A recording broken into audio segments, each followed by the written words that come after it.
A nossa mensagem hoje, o tema dela é: Deus julgará os reinos desse mundo. Jesus, em sua oração sacerdotal, pediu que o Senhor não nos tirasse do mundo, mas que nos livrasse do mal.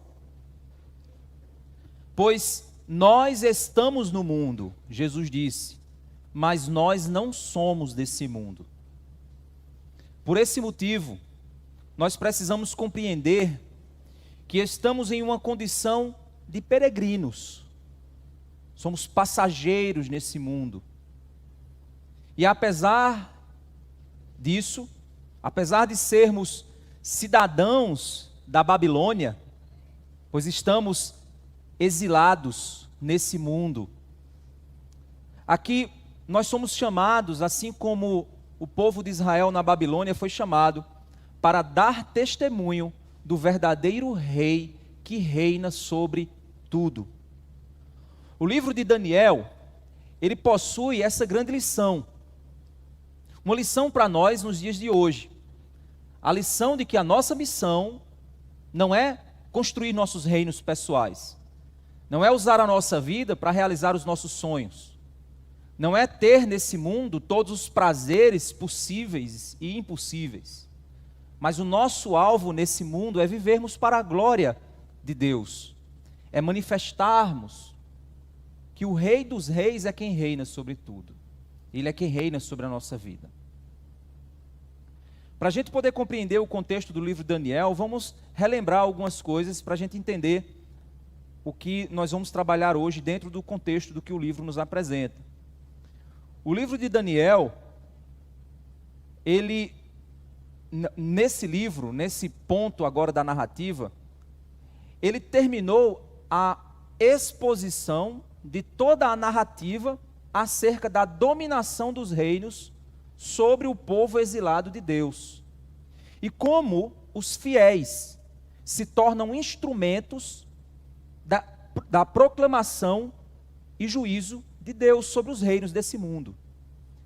É necessário você compreender que Deus nos mantém nesse mundo, mesmo sendo salvos, porque Deus deseja que nós sejamos instrumentos da proclamação do Evangelho, do arrependimento e do juízo vindouro.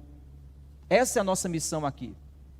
Jesus não te salvou para que você tenha prosperidade, uma vida de sucesso e saia por aí dizendo que Jesus, eu tinha uma casa, depois que eu entrei na Igreja Batista da Graça, agora eu tenho duas. Eu tinha um trabalho, depois que eu entrei na igreja, agora eu tenho 5. Eu ganho 10 salários. Não, Deus não te salvou para que você seja um case de sucesso. Mas nós somos chamados por Deus para sermos instrumentos da proclamação, da salvação e do juízo vindouro. Da salvação em Cristo para o tempo de hoje e do juízo vindouro para aquilo que se aproxima. Deus chama seu povo, então, a testemunhar sobre isso a partir de sua fidelidade. Um povo infiel não testemunha sobre Deus. Apenas fidelidade é testemunho. Hebreus 11 mostra uma sequência de pessoas que foram testemunhas do poder de Deus por causa de sua fidelidade. Então Deus nos chama a sermos testemunhas dele a partir da fidelidade a Deus. É no capítulo 7 que Daniel começa a revelar os sonhos e visões sobre o futuro do reino de Deus e o futuro do reino dos homens. Em sua primeira visão, ele mostra como os reinos se levantarão e como Deus virá com o seu reino e julgará os reinos desses homens, desse mundo. E ele vai estabelecer através do Filho do Homem o seu reino eterno para seus santos, que é o seu povo. Deus domina sobre os reinos. Deus levanta reis, autoridades e as derruba.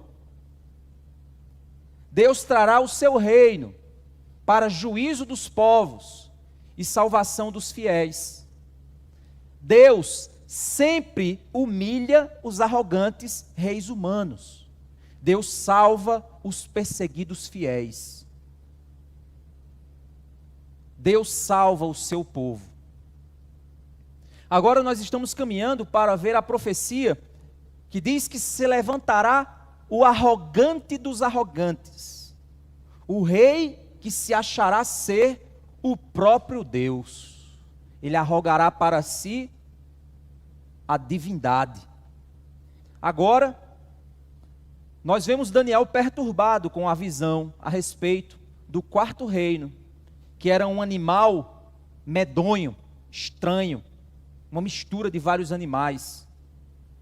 Ele percebe que esse quarto reino persegue o povo de Deus, e agora ele vai receber uma explicação mais detalhada do que significa essa guerra entre o reino de Deus e o reino dos homens. Vamos então para Daniel capítulo 7, vamos ver a partir do verso 15. Os elementos contidos a partir de Daniel 7, eles estão interligados com vários outros elementos escatológicos das Escrituras. Vou explicar para você o que eu acabei de dizer. Escatologia é o estudo das profecias bíblicas a respeito do fim dos tempos. Muitas das imagens contidas em Daniel a partir do capítulo 7 são referenciadas no restante das Escrituras, principalmente em textos como Ezequiel, Isaías e Apocalipse. Eu não vou me ater a fazer um estudo sistemático com vocês a respeito disso. Pretendo mais adiante trazer algum desses elementos e fazer as conexões entre esse texto e aquilo que está revelado em Apocalipse e em outros textos bíblicos. Mas eu quero, a princípio, me ater àquilo que a gente compreende como a visão, a interpretação de primeira pessoa do texto bíblico. O que é que eu quero dizer? É a interpretação de alguém que recebeu o livro de Daniel para ler. Essa pessoa que recebeu o livro de Daniel para ler, ele não tinha um aplicativo no celular chamado The Bible ou alguma coisa assim, para ele olhar as referências de textos e sair puxando um texto de cá, um texto de lá, misturando eles e dizendo, agora eu descobri, encontrei a verdadeira face e agora eu entendi como é que... Não, quem leu Daniel não tinha Apocalipse. Então nós vamos num primeiro momento, compreender como a leitura de Daniel é compreendida para o leitor de Daniel. É óbvio que posteriormente nós podemos fazer uma sistematização para a gente compreender a correlação desses textos com o todo da revelação de Deus. Mas nós jamais podemos inverter essa ordem. Isso é um princípio hermenêutico, irmãos, que eu estou aqui ensinando a vocês. Hermenêutica é a arte da interpretação das Escrituras. O que ocorre muitas vezes hoje é o que a gente chama de exegese, que é você inserir no texto um significado que o autor nunca deu. Então, se eu pegar Apocalipse de João, que foi escrito centenas de anos depois, e eu pego o significado de Apocalipse e eu empurro no texto como se Daniel tivesse escrito pensando em Apocalipse, eu estou cometendo um erro hermenêutico. Mas eu posso sim, a partir da compreensão da revelação geral de Deus, fazer as devidas conexões, levando em consideração os devidos contextos de textos como Daniel e Apocalipse. Certo? O pessoal, aquela galera que fica doido para descobrir quem é o anticristo, eles ficam viajando na maionese, misturando o texto, encontrando coisa de Ezequiel, dizendo, a ovelha vermelha está sendo feita em Israel, e agora a gente vai colocar a porta que está na frente de não sei aonde, agora a guerra foi deflagrada, finalmente se cumpre a profecia de 1600, gente, isso é viagem na maionese. Tem muita gente ganhando visualizações e likes fazendo esse tipo de coisa. Tem uns pastores aí que são os profetas do fim do mundo e que fica lá misturando textos bíblicos com história, com geografia, com uma série de coisas e ficam cooptando muitos fiéis que ficam seguindo essas pessoas e ficam preocupados. Agora é Trump, não agora não, agora é Xi Jinping, agora sei lá, agora é Hitler, agora... Ou seja, você fica viajando nessas coisas. Devemos ter cuidado com isso, devemos ser sábios, devemos ser prudentes. É nesse sentido, então, que nós vamos ver aquilo que a gente compreende ser a interpretação dos leitores de Daniel, ok?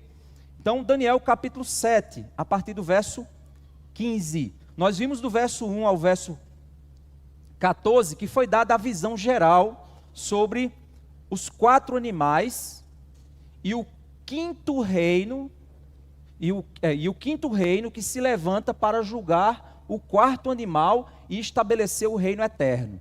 Nós vimos que esse quinto reino é o reino de Deus, que é o reino decretado pelo ancião de dias, e que ele é conquistado pelo Filho do Homem. É isso que nós vimos então na mensagem anterior de Daniel. Agora o que nós vamos ver é um detalhamento, porque você vai perceber que o livro de Daniel, ele vai lançando detalhes a cada capítulo. Então, aquilo que ele vai pontuar, aquilo que ele pontuou no capítulo 2, ele vai lançar mais detalhes no capítulo 7. Depois ele vai lançar mais detalhes no 8. E ele vai caminhando e vai detalhando cada vez mais os elementos e as tipologias e as ilustrações que são dadas a respeito das profecias. E é nessa ordem, nessa interpretação que a gente tem que caminhar. Certo? Então vamos lá. Verso 15 e verso 16, nós vemos então o coração angustiado de Daniel. Ele diz assim: eu, Daniel, fiquei alarmado, e as visões que passaram diante dos meus olhos me perturbaram. Então me dirigi a um dos que estavam ali perto, provavelmente um anjo, e lhe pedi a verdade a respeito de tudo isso. Ele falou comigo e me fez saber a interpretação das coisas. É interessante que você percebe que a angústia, a perturbação do coração de Daniel leva ele a buscar uma resposta em Deus. Ele estava diante de personagens que estavam ali revelando para ele aquelas grandezas, anjos que estavam comunicando para ele aquelas visões, e então ele recorre aos anjos de Deus, aos mensageiros de Deus, ele recorre então à palavra de Deus para que a angústia do seu coração seja retirada. E então ele pede que a explicação seja dada. Isso nos ensina uma regra hermenêutica. A Bíblia explica a própria Bíblia.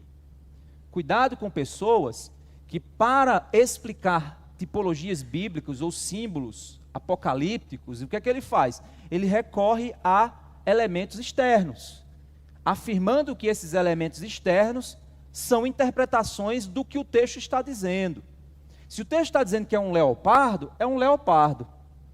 O máximo que a gente pode fazer é entender que esse leopardo tem características que se assemelham a um determinado reino, a um determinado comportamento. A gente pode até dizer assim: rapaz, isso faz muito sentido, mas eu não posso afirmar isso de modo categórico, como se a Bíblia tivesse dito isso de maneira clara. Eu não posso falar com clareza o que a Bíblia não afirma com certeza. Eu não posso falar onde a Bíblia cala, e eu não posso calar onde a Bíblia fala. Eu preciso ser bíblico, eu preciso ser correto. O nosso compromisso não são com sistemas doutrinários. O nosso compromisso não deve ser com sistemáticas específicas. O nosso compromisso tem que ser com o que as Escrituras revelam. É óbvio que as sistemáticas e aquilo que são as doutrinas, elas são ferramentas que ajudam a gente a organizar um pouco o nosso pensamento, mas elas jamais podem sobrepor as Escrituras sagradas. Cuidado, porque você tem igrejas que elas nem utilizam sistema nenhum e a revelação vem da cabeça do pastor, mas também cuidado com igrejas que pegam documentos históricos e tornam esses documentos muito mais inspirados do que a própria Bíblia. Saibam que Calvino cometeu erros, Lutero cometeu erros, Agostinho cometeu erros, C.S. Lewis cometeu erros, todos esses homens cometeram erros. Então nós não fazemos uso de sistemas doutrinários como se eles fossem inerrantes, mas nós utilizamos eles como ferramentas para questionar aquilo que nós estamos interpretando, entendendo, para que a gente não chegue a interpretações que ninguém nunca chegou. Então precisamos ter cuidado com isso. Então nós precisamos sim olhar para as Escrituras e ver nelas a resposta de Deus para as angústias do nosso coração, e principalmente quando a gente pensa no futuro, como é o caso aqui de Daniel. Deus então, ele revela as imagens do futuro para seu reino e seu povo. O verso 17 a 18 nós vemos o seguinte: estes, ou seja, o anjo, provavelmente um anjo, disse ao seguinte a ele: estes grandes animais, que são quatro reis que se levantarão da terra. É interessante que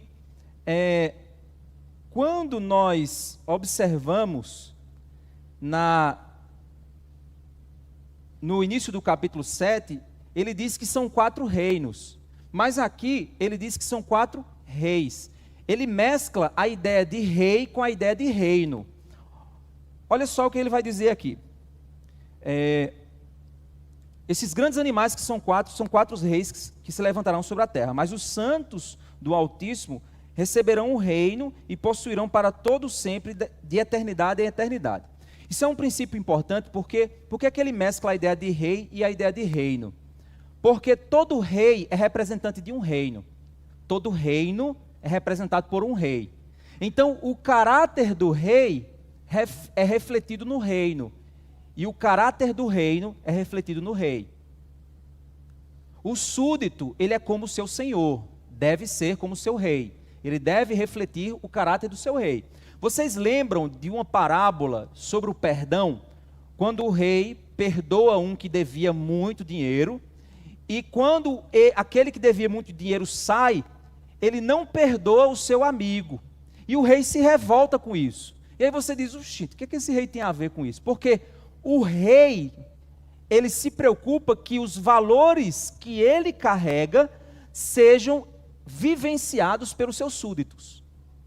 Porque quando o súdito não vivencia os valores do rei, ele provavelmente é um insurgente.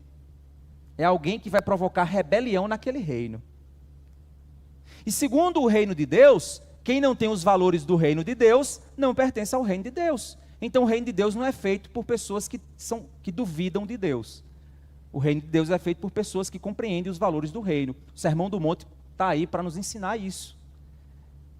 E então é nesse sentido que ele vai mesclar a ideia de reino e rei. Porque existe essa representação de fato. As pessoas, elas seguem um líder.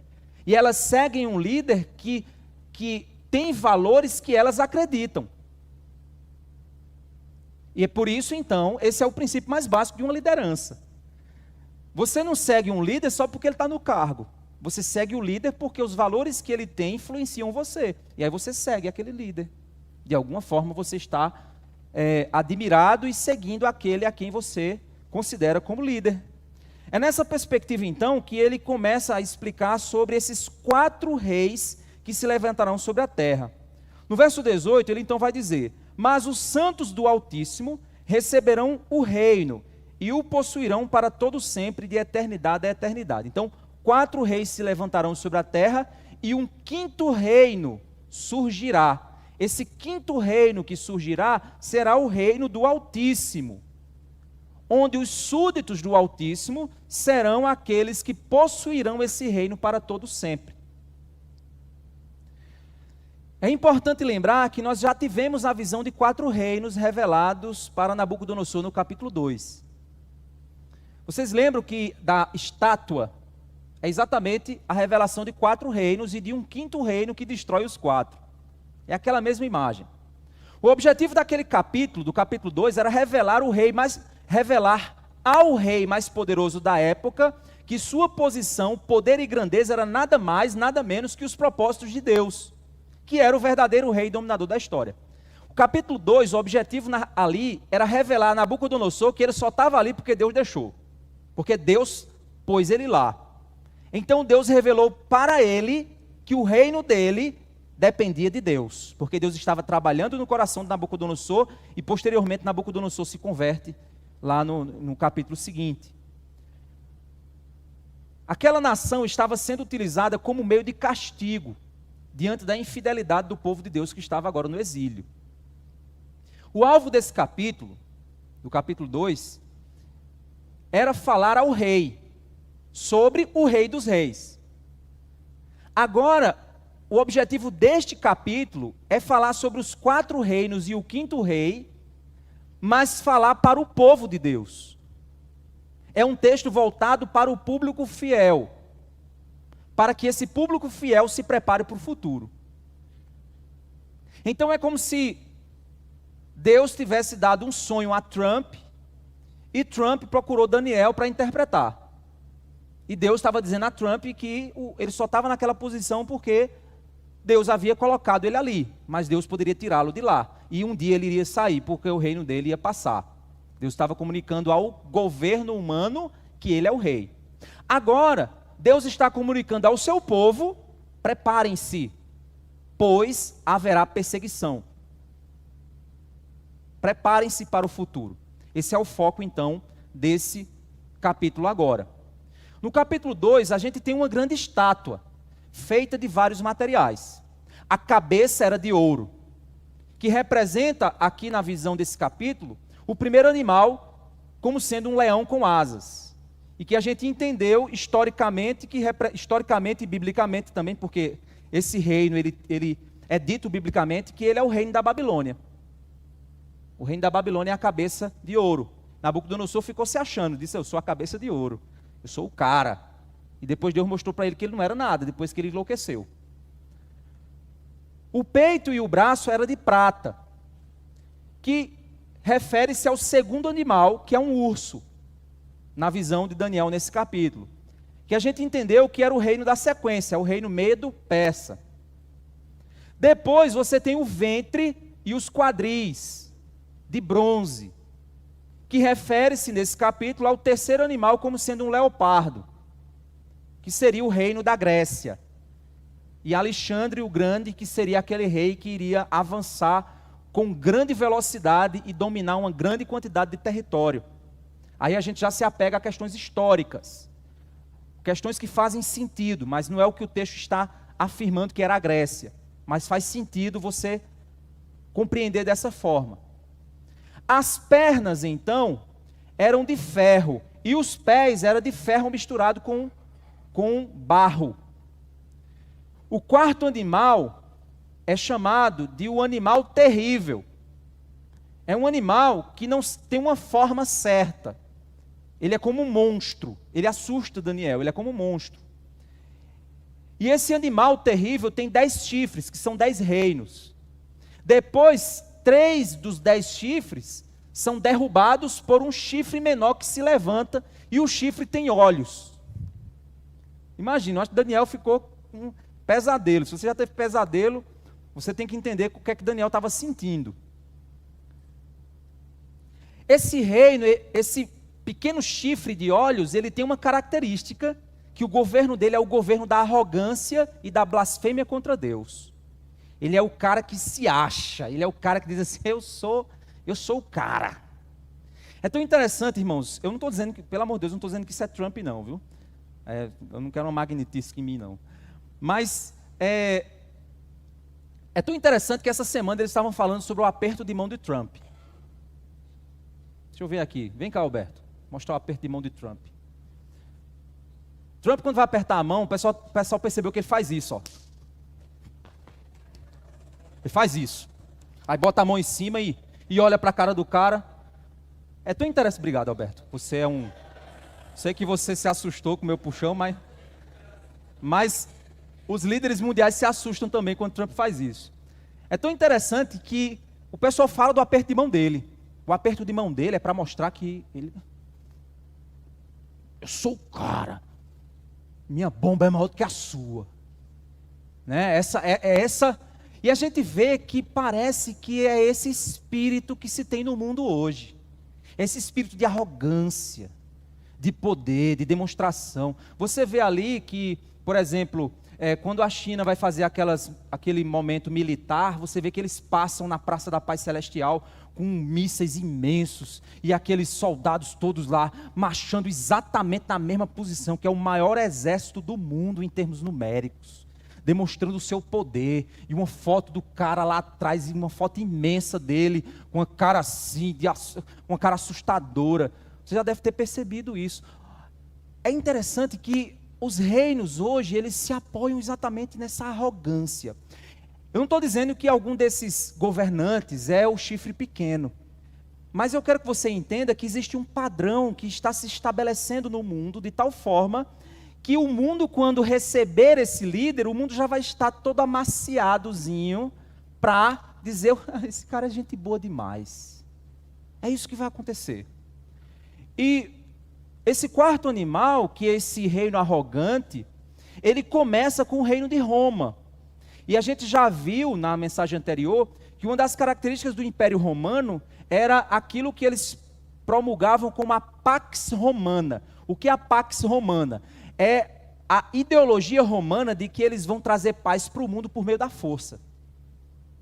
O Império Romano, ele então se estabelece a partir da cultura grega e eles alcançam, eles aumentam o seu campo de atuação por meio do cristianismo, através do catolicismo apostólico romano, quando Constantino estabeleceu, sendo o catolicismo a religião do Estado. E aí você teve uma dominação moral, política, ideológica, que se dividiu pelo mundo inteiro, formando aquilo que a gente entende como sociedade ocidental, que é a sociedade que nós estamos hoje. Mas a sociedade ocidental ela está em declínio, porque acredita-se que está surgindo uma nova ordem, que vai definir os valores, o poder, a economia e a política. Nós estamos vendo essas transformações sociais, estamos vendo isso acontecendo de maneira clara. E diz então que esse quarto animal, que ele vai dominar, ele vai pisar e ele vai dominar o mundo inteiro, ele vai originar reis e vai originar o chifre pequeno, e esse chifre pequeno dominará de modo arrogante e blasfemo sobre o mundo.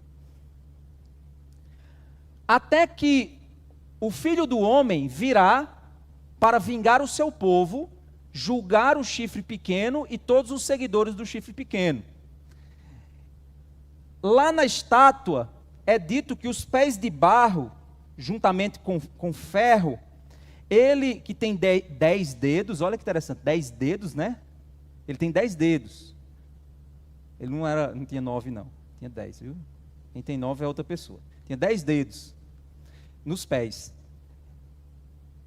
Uma pedra é cortada do alto de um monte, de algum lugar, sem mãos humanas. O texto lá diz sobre a estátua. E essa pedra é arremessada contra o pé de barro e de metal, que destrói toda a estátua, a ponto de que aquela pedra se estabelece naquele lugar e depois ela começa a crescer e se torna uma montanha que domina o mundo inteiro. Essa é a imagem que a gente tem da estátua. A mesma coisa é dito acerca do quarto animal, quando o Filho do Homem, ele é levado ao trono e ele vinga e destrói todos os reinos anteriores e estabelece o seu reino para sempre. É isso que está sendo, isso que está acontecendo. No verso 19, ele diz o seguinte: então tive desejo de conhecer a verdade a respeito do quarto animal, que era diferente de todos os outros, muito terrível, cujos dentes eram de ferro, cujas garras eram de bronze, que devorava, fazia em pedaços e pisava com os pés o que sobrava.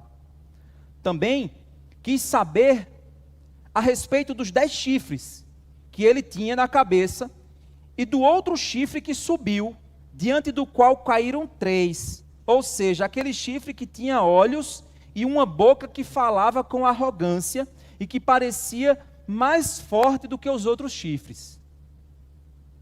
Enquanto eu olhava, eis que esse chifre, o chifre pequeno de olhos e arrogante, fazia guerra contra os santos e estava vencendo.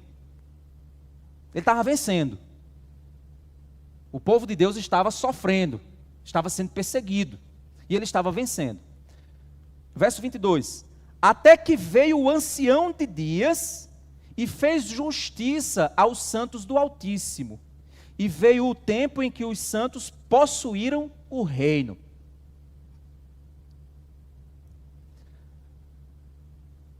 a gente precisa entender qual é a característica desse reino do quarto animal.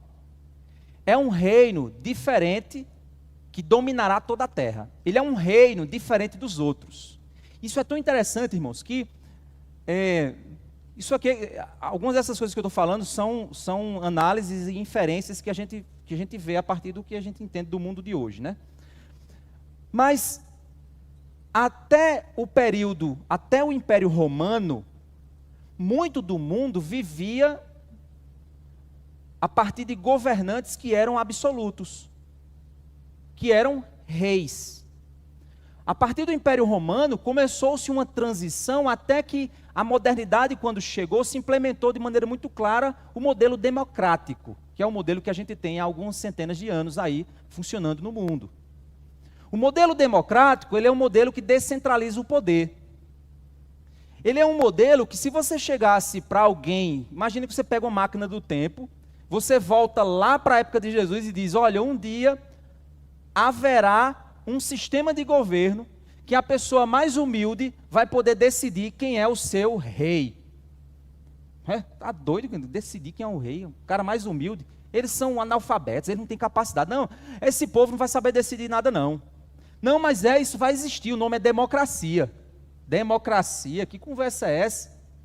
É algo estranho, é algo que, desde a história do mundo, não era o que acontecia por meio da dominação e da força, que os impérios sempre tiveram sobre o mundo. Alguns especialistas já apontam que a democracia está em declínio no mundo, e que o que está se montando nesse mundo é aquilo que a gente chama de ditadura. É aquilo em que um governante se estabelece no poder, frauda as eleições, a ponto de que ele fica no poder por 20, 30, 40, 50 anos. E quando ele vai morrer, ele pega o filho dele e põe no lugar. É mais ou menos o que acontecia nos impérios.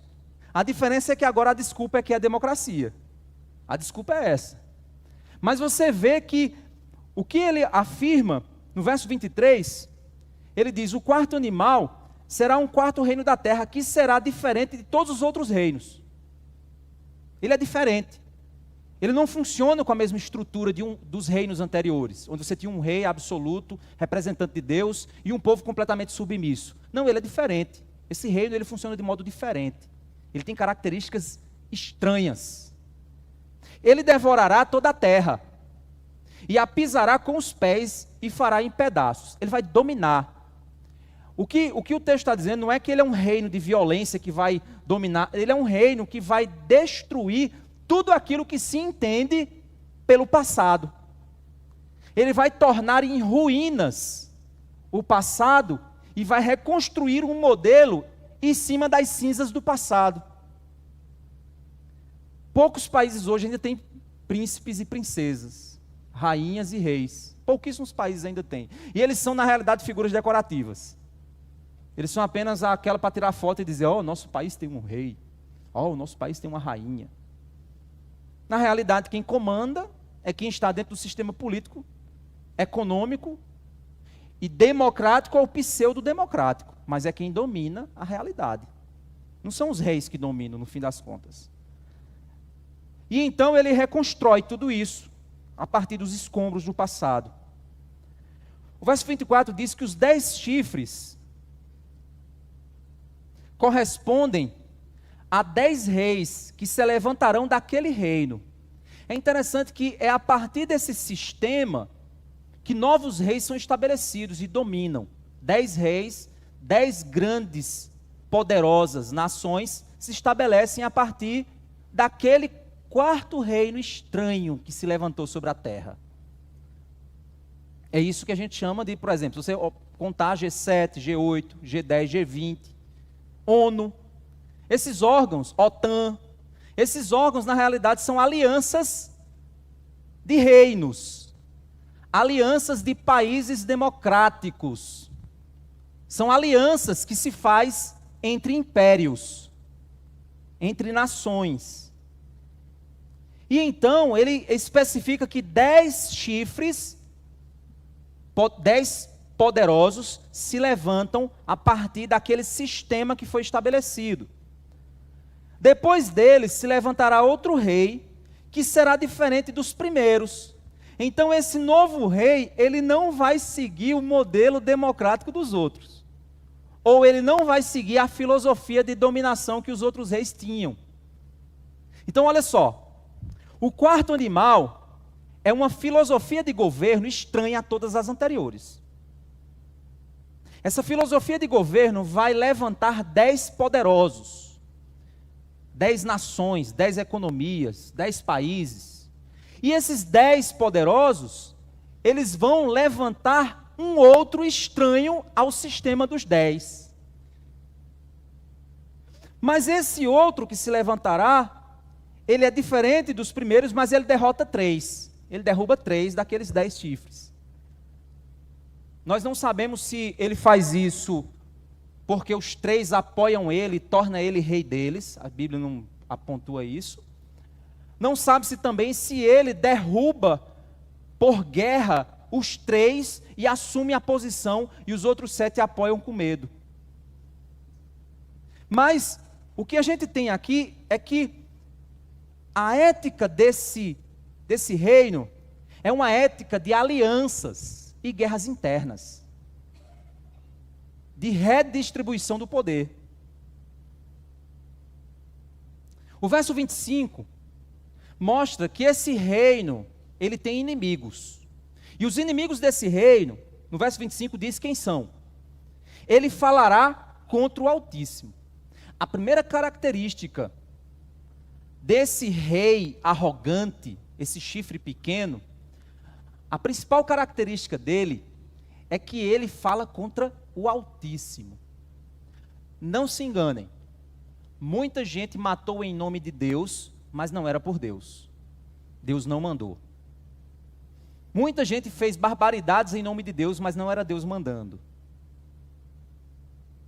Então não significa dizer que o cara está dizendo que está fazendo em nome de Deus, se na realidade ele se acha Deus. Ele pode até dizer que está fazendo em nome de Deus, mas ele usa valores diferentes daqueles que Deus tem. E uma das coisas que a gente tem visto, pelo menos na nossa nação, é que a igreja cristã brasileira, ela é uma igreja muito, não é inocente, ela é muito bobinha, ela é muito enganável. Porque só é o cara dizer Deus, pátria e família, que a igreja inteira se une e diz assim, agora é a hora de vencermos. É engraçado porque outros sistemas ideológicos contrários ao Deus, pátria e família, eles agora parece que viram que a igreja é enganável e estão indo à procura também. Vamos agora fazer o movimento de esquerda evangélico. E eles estão à procura, indo para cultos, indo para missas. Vocês lembram num tempo de política que teve aí, que o Haddad foi até para uma missa e tomou até o momento lá do...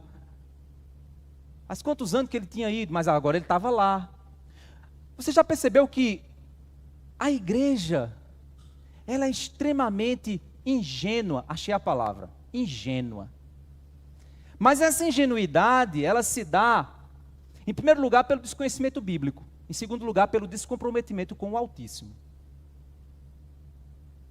Porque a igreja brasileira, ela está disposta a fazer a aliança com o capeta, se os valores que ela acredita forem defendidos. E nem sempre significa que são valores de Deus. Nem sempre significa que são valores corretos. Mas ela faz essa aliança se ela achar que vai dar tudo certo. Se ela achar que a economia vai prevalecer. Se ela achar que aquilo que ela acredita vai funcionar. Então, o líder, esse líder aqui, ele é alguém que vai falar contra o Altíssimo. Porque o texto diz que ele oprimirá os santos do Altíssimo. Quando a gente, nas próximas mensagens que a gente partir lá para Apocalipse, em alguns momentos, a gente vai ver que existe uma igreja falsa que é chamada de a Grande Babilônia. É uma igreja falsa. ela tem seus líderes religiosos, mas ela é uma igreja que se vendeu ao Estado. E ela fez aliança com o Estado. Essa é a grande Babilônia, ela é chamada de a grande prostituta. A cidade das prostituições. Diz que ela se veste de escarlate e tudo mais. Está lá em Apocalipse, depois dê uma lida lá. Haverá os santos do Altíssimo, que é o povo fiel a Deus, que não se renderá a ideias contrárias às Escrituras, porque o compromisso dessas pessoas é com a palavra e com a fidelidade a Deus. Mas haverá aqueles que não terão tanta fidelidade à Bíblia, e são esses que entregarão os seus irmãos para a forca, que trairão aqueles que dizem ser crentes. É isso que vai acontecer no tempo de perseguição. E ele então oprimirá os santos do Altíssimo. E olha só que interessante, o texto diz que ele tentará mudar os tempos e a lei. Ele vai tentar mudar aquilo que definiu a moral desse mundo. Ele é contrário a tudo aquilo que significa verdade da palavra de Deus. Ele vai tentar mudar a lei, ele vai tentar mudar os princípios, ele vai tentar mudar a verdade, ele vai tentar relativizar tudo. E os santos serão entregues nas mãos deles. Pois é, meu irmão, seremos entregues. Vamos ser perseguidos, capturados e seremos mortos. É nesse tempo que você vai ver quem é crente de verdade. Porque é nesse tempo que muitos vão dizer, não é bem assim, é porque essa igreja é radical, pastor. Eu não vou ficar nessa igreja não, que ela é legalista, eu vou para uma igreja mais light. Mas a igreja light é aquela que vai ter aliança, que ela é politicamente correta, que ela não pega em determinados pontos, que ela talvez não fala determinadas coisas porque ela tem medo do Estado, porque ela está ali, ela está negociando. Então, aí você vai dizer, não, aquele pastor é radical, aquela igreja é legalista, eu não vou muito para aquela onda ali não, porque ali o pessoal é muito duro, é fundamentalista. Jovens, cuidado com pastores e influenciadores digitais que tem esse papinho contra complementarismo, papéis de homens e mulheres dentro do casamento. Cuidado com esses que têm esse papinho, são perigosíssimos. Os fundamentos da fé, irmãos, eles são históricos. Homem como cabeça do lar, mulher como auxiliadora idônea, é histórico. Mas hoje está sendo desconstruído isso. Está sendo criticado isso.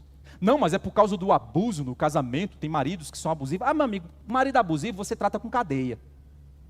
Você não trata redefinindo teologia. Você trata mandando ele para o chilindró. É assim que você trata marido abusivo. Você não trata redefinindo teologia.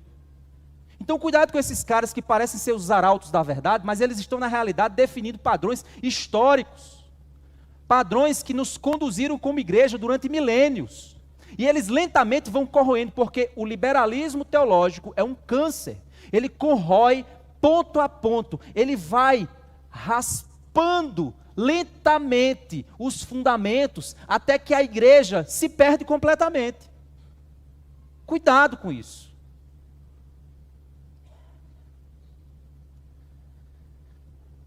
Os santos serão entregues nas mãos dele. E aqui o texto diz que ele vai fazer isso por um tempo, tempos e metade de um tempo. O que é isso? Imagina que o tempo é um dedo. Tempo, tempos e metade de um tempo. Alguns afirmam que significa 3 tempos e meio. Que algumas linhas escatológicas encaixam na ideia de 3 anos e meio, que é metade dos 7 anos que ele vai dizer lá na frente. A gente depois vai chegar nisso, viu, gente? Eu estou lentamente. Supletivo, né? Não tem aquela... Supletivo. Então a gente vai devagarzinho. Tempo, tempos e metade de um tempo. Quando eu afirmo que esse tempo, tempos e metade de um tempo significa 3 anos e meio, eu estou fazendo uma inferência, certo, gente? Porque não é o que o texto está dizendo. O texto não está me dizendo assim, tempos, e metade de um tempo são 3 anos e meio. Não, ele não está dizendo isso. Eu estou achando que é. Então, cuidado com algumas linhas que vão viajar e dizer para você que o avião está voando e ele vai cair porque o piloto foi levado e ficou só a chapa dele lá e a roupa. Cuidado. Porque isso vendeu muito livro na década de 90, viu? Década de 80. Cuidado porque procura na Bíblia esse arrebatamento que fica a chapa do povo, os aviões caem, a roupa fica. Procura isso na Bíblia. Não tem. Não tem. Ah, pastor, mas você está dizendo que não. Não, eu não estou dizendo que o sistema está completamente errado. Mas eu estou afirmando que o que muitos dizem a partir do sistema não é o que a Bíblia diz. Então eu tenho que ter cuidado com isso. Vocês vão perceber que eu, particularmente, o meu sistema escatológico é muito simples. O anticristo vai se levantar, vai perseguir o povo de Deus, vai matar o povo de Deus, depois Jesus vai julgar esse mundo e vai voltar. Ou ele vai voltar e vai julgar esse mundo. É muito simples. Não tem complexidade não. Mas é antes, é depois, é no meio, é aqui. Cara, isso a Bíblia não fala com clareza. Eu não posso afirmar com certeza. Eu posso até escolher uma linha e dizer, rapaz, eu acho que essa é interessante. Mas pelo menos aqui na igreja, eu tenho durante esses anos ensinado que a gente não tem que ficar pegando um no outro aqui assim, dando tapa assim, mas é isso, é aquilo, é isso, você está errado, eu estou errado. Não, porque todo mundo vai chegar num sistema que vai ter uma falha. Todo sistema teológico, ele chega num ponto que ele não explica. Aí os caras começam a pintar onde estão os buracos do sistema, eles começam a pintar. O problema são essas pinturas. Porque às vezes o cara pinta coisa que não tem ali naquele buraco que a Bíblia deixou um buraco ali, aí o cara pinta de verde. Porque eles, não, eu sou palmeirense, eu vou pintar de verde. Eu achei legal, achei uma cor bonita. Você escolheu isso. Não, é porque eu acho que é. Mas se tiver uma bola ali no meio assim, uma bola preta e vermelha do Corinthians. Se tiver ali, e a Bíblia não quis revelar que é os corintianos que vão para o céu. Se ela não quiser revelar isso, você está inferindo, você está achando. Então você tem que ter cuidado com isso. A igreja de Coríntios deu trabalho para Paulo, viu?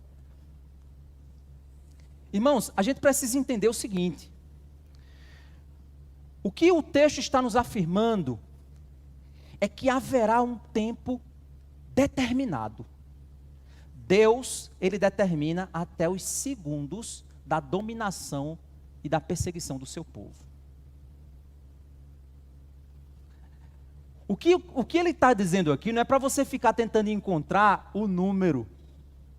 É para você entender que quando o anticristo começar a dominar e perseguir o povo de Deus, vamos pôr o joelho no chão e esperar o tempo passar.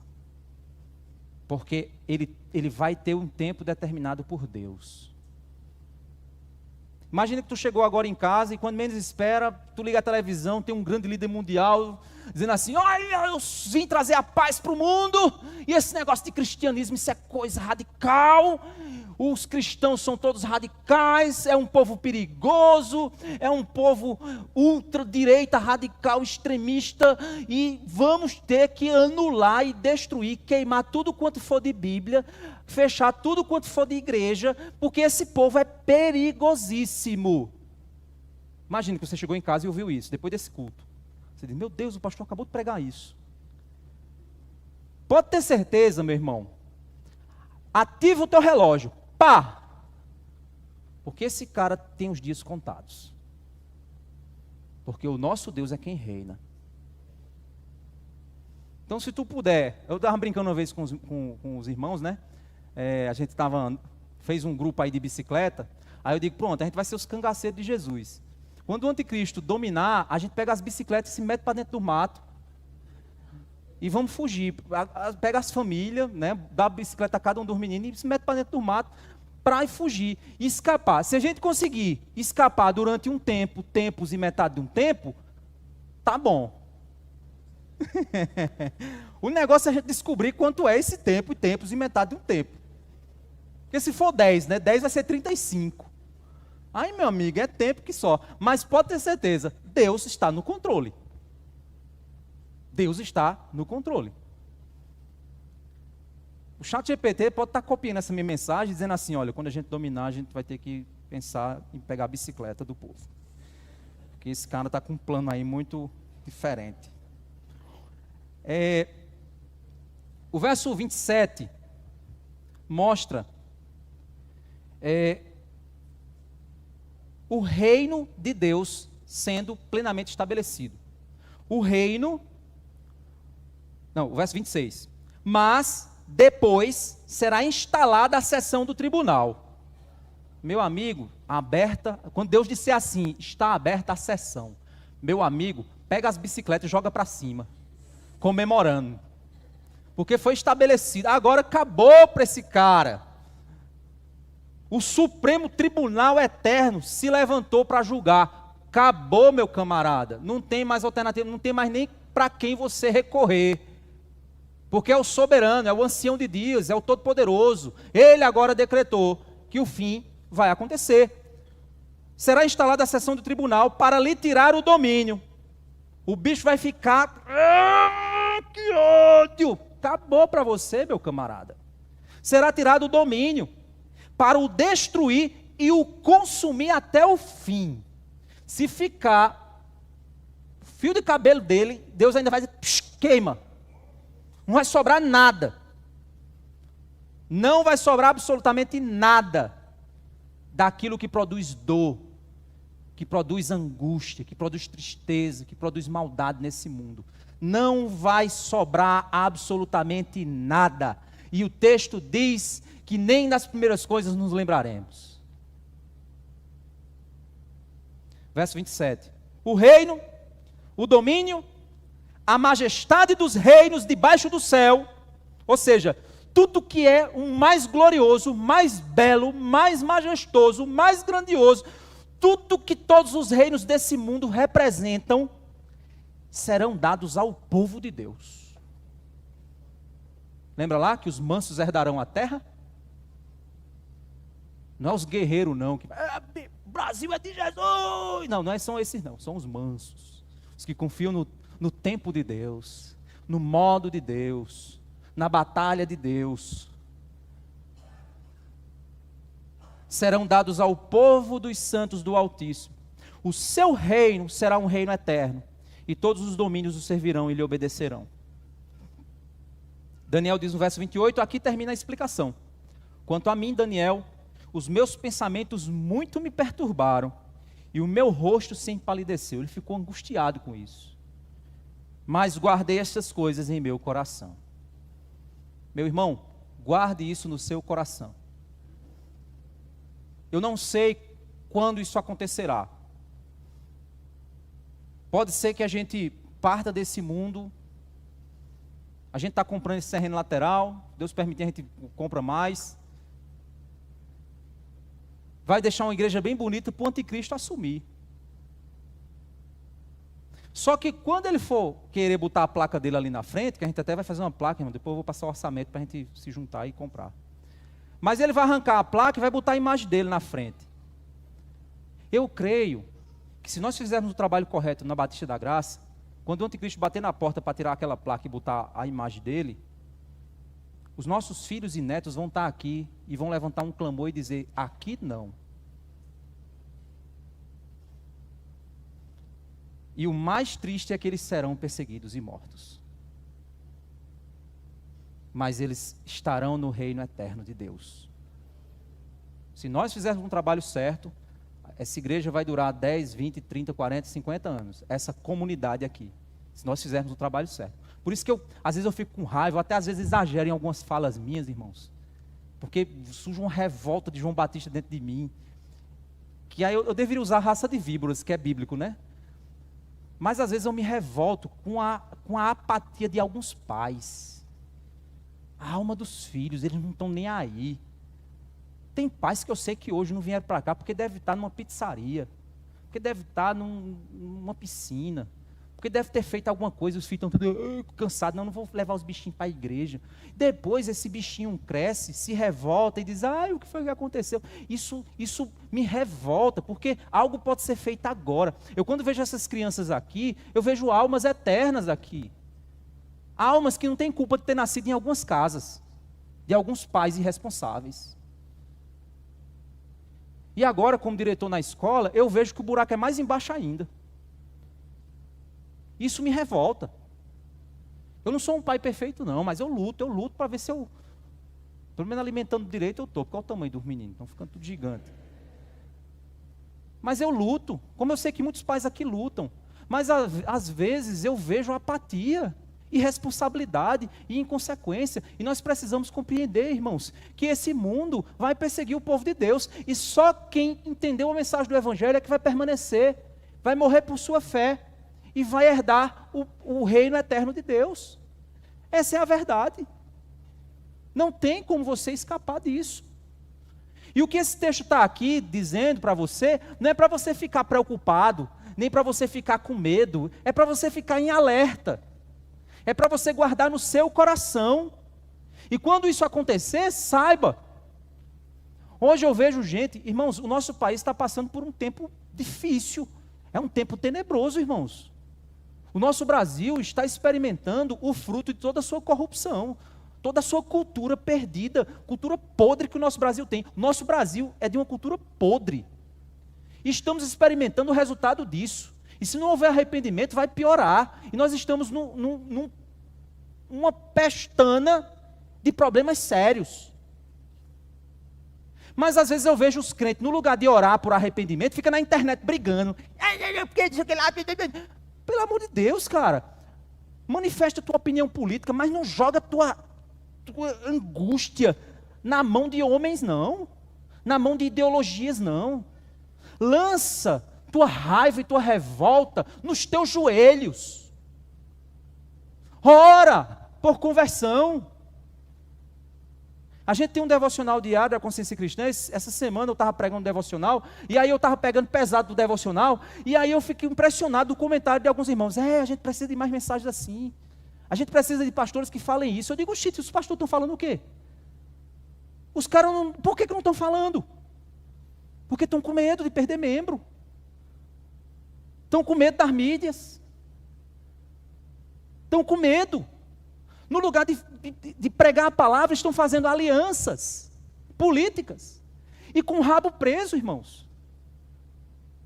Irmãos, entenda uma coisa. Uma vez uma pessoa me criticou e disse assim: pastor, você tem que se posicionar. Você é um pastor que tem uma certa visibilidade por causa do evento XYZ. Você tem que se posicionar para o povo saber. Eu digo, não. Então você está sendo isentão. Não, eu não estou sendo isentão. Eu me posiciono a partir das Escrituras. O meu compromisso é proclamar a palavra de Deus e não proclamar políticos. E não proclamar partidos. Eu tenho o partido que eu voto? Tenho. Tenho o político que eu voto? Eu tenho, porque eu sou cidadão. Mas o meu compromisso é proclamar ideias, e as ideias das Escrituras. E é isso que a igreja tem que fazer. Quando nós proclamamos políticos, nós fazemos alianças, que quando aquele político erra, a gente fica com medo de criticar. Porque na hora que a gente falar algo correto, as pessoas vão dizer, é porque ele tem rabo preso.